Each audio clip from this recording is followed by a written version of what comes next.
শোনেন ভাইয়েরা, আপনাদের যাদের এরকম এরকম একদমই সাদা হয়ে আছে, উইথড্র করতে পারতেছেন না, তারা আজকের ভিডিওটি সম্পূর্ণ দেখবেন। এবং এই জিনিসগুলো কেন হয় আপনাদেরকে জানাই দিই। এই জিনিসগুলো হয়, ধরেন আপনার মনে করেন যে একটা থার্ড পার্টির থেকে ডিপোজিট করলে, কিংবা ধরেন আপনি শুধু নগদ থেকে না করে নগদ ফাস্ট কিংবা নগদ এপিআই এগুলো থেকে যদি করেন তখন হয়। এটা আমার একটা ক্লায়েন্টের আইডি, উনি আমাকে বলছে যে এটা ঠিক করে দিতে। তো তো এমনি ফ্রিতে তো কেউ ঠিক করে না। ওনাকে আমি বলছি যে আপনি আমাকে কিছু দিয়েন, মানে আমাকে খুশি করেন। উনি বলছে ঠিক আছে ভাই, আপনাকে খুশি করব, আপনি উইথড্র করে দেন। পরে আমি এটা দেখলাম, সব কিছু করলাম, ওনার কাছ থেকে আইডি পাসওয়ার্ড নিলাম, লগ ইন করলাম।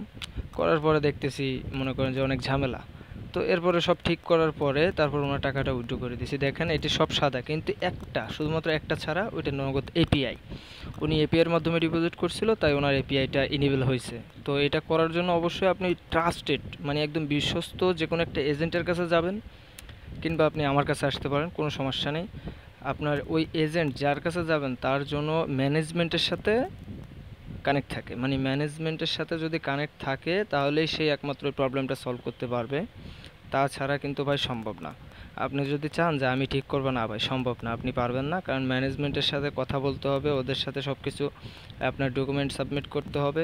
আর যদি আপনার একটা এজেন্ট হন আপনি, তাহলে কোনো ডকুমেন্ট সাবমিট লাগবে না, বাট শুধু আপনার একটা সিগনেচার, যেটাকে আমরা স্টেটমেন্ট বলি, আমরা যদি বলি ওনারা ওটা করে দেয় আমাদেরকে সাক্ষী রেখে আর কি। সো এগুলো মনে করেন যে তেমন একটা আহামরি বিষয় না, আমাদের কাছে দিলে আমরা অবশ্যই ঠিক করে দেবো।